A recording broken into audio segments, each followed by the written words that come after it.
G'day guys, hey look, I just wanted to give you a bit of an explanation of how we do things here at our church.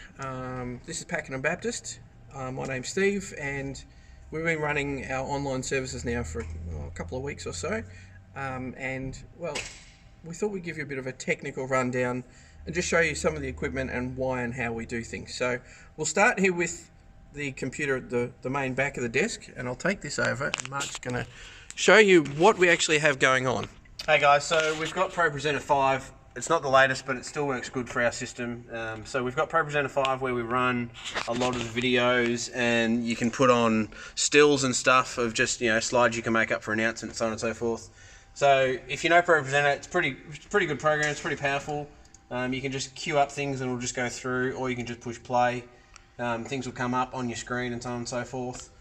But for the purpose of today, the way we've got this set up going into a splitter. The splitter then goes to our matrix, and then it goes into our switcher, because our switcher is just good obviously for your fading, so on and so forth. So I'll just show you how we, you got our preview screen up here where you can just fade. We do have two other cameras, but we're not plugged in for this example.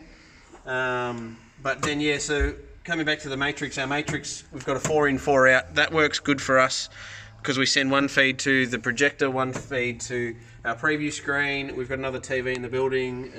Just keeps it running. But then for the professional look, we went out and bought a switcher. And then the switcher, we then split it into more splitters again for cameras and stuff. And Steve's got his setup down here because of the whole social distancing thing.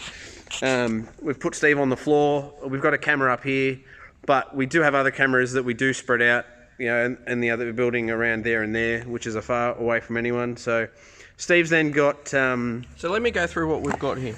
So we have the HDMI coming out of the desk up there, out of the mixer thing. That comes into here. Oh, hang on, before you go on. So what happens with the way we do our audio, because you've got to think, how do you get audio from the desk of the singers to the feed? Because you can't go HDMI out of the desk to the feed. So you've got to go, the way we do it, we go an XLR into the camera. Because if you buy a decent camera, you've got XLR ports. So that then gives us a live feed from the desk. And then that goes back into HDMI, and then the HDMI then goes onto Steve and OBS. Sorry about that. So that's how you get audio though. And we're actually recording the audio off the desk into the camera there. So from here, hold that again. So from here, this is coming out of the main feed. Now we've actually got 2 capture cards. So if you haven't got this kind of thing, this is what you sort of need. So this is a Blackmagic Ultra Mini recorder thing. And this can it do PC and Mac? Works great. This is pretty much a Mac only. Unless you get the USB 3 model. But it goes via Thunderbolt. So This one's Thunderbolt only. You can't buy these anymore because there's no streaming. Well, you probably can if they're second hand, but good luck. Pretty much you can't get them. This is our backup device. This one was at JB Hi-Fi and I got it on special, but in short, once again, this one's only 1080p. But I've got that just in case anything fails on that one, and also if OBS drops out, we can just go to a direct raw feed if we need to. So what we've got here, down here, this is basically the current setup. So it comes into here, into this laptop and so on. So he's taped it down. He's a bit afraid things are going to fall out, aren't you, Steve? Yeah, so the worst thing is cables can come out, you accidentally knock things, you understand. So what we have on here, we have got OBS running, and that's free software and it works pretty well. So we've got all our different scenes here for different things, and look, I'll be honest, I did go a little bit geeky. If you want to look into it, it's a plug-in for web sockets and stuff that you can get for OBS, to the point where we can actually just change all the different scenes over. Go a bit closer. Manually. So if we go countdown here, this is our program feed. This is what's going live to air. This is our preview screen. But we go countdown, stream starting now. We can have a clean feed, with a live symbol there, or just a plain clean feed, and we can do all these different things. So this is handy. This is only something I started playing with this week. But the idea is to be able to just go and use this software. So how does OBS work with YouTube or Facebook? Double click on everything. What have we set it up for? And everything. So at the moment, We set it up for Facebook or YouTube? yeah. So this is actually only coming out of the TV there, this feed. But what we're doing, we're actually pushing this only to YouTube. So with YouTube, One of the problems what are you going to do with YouTube? Well, one of the problems with OBS, you can only stream to one source. So we've chosen to go with YouTube because it works, it's free, and so on.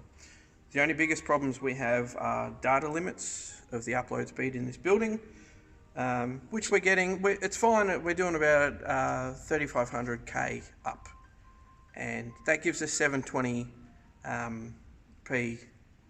On the stream, so it's okay. It's not 4K, it's not 1080p. We just don't have the data bandwidth, and at the moment though, it's working. So we're happy with that. To a degree. Yeah. So it goes to YouTube. We can stream it, and one of the key things though, you'll notice this iPad sitting here. What we do is, while I do monitor the audio going in and out, and trying to make sure the levels hit about here. If they're lower than that, people start complaining. On all the YouTube videos, they'll say, hey, you've got to have it within the yellow. Well, I would say peak at the yellow and the red. That's where your audio level should be, just hitting the red. If it's inside the yellow, at the green point, that's just way too soft, but you should be at that yellow to red, just peaking at red. So we have the off-air monitoring, and that is very important. Because sometimes... So is that using our bandwidth? No, this is actually listening. This is a 4G iPad, and this one is listening straight off air. So we've got a 30-second delay in everything we do here in monitoring this, and that's fine. That's good. That way, you know, everything's working and it's all hunky-dory. So that's today's one? This is today's message. And so how easy is it just to... So as you can see, we've got a countdown that happens there. And we have some free YouTube music that just plays there and does its thing. Come on. It's not working for you. Okay. There you go. Cool. So you're just scrubbing along. You can see how it's changing. So let me just show you. So this is a live that we haven't really edited. This is just go straight up.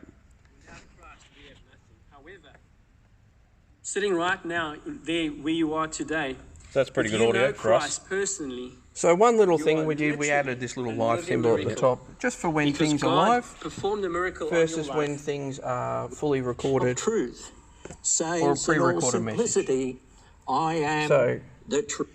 anyway, you can see what's going on. People can send you messages as well. So anyway, look, thought we'd just give you a quick wrap up. This is how we do it here, and it all works well. And it's usually a good idea to have a run sheet as well when you're doing things, if you're doing it like this.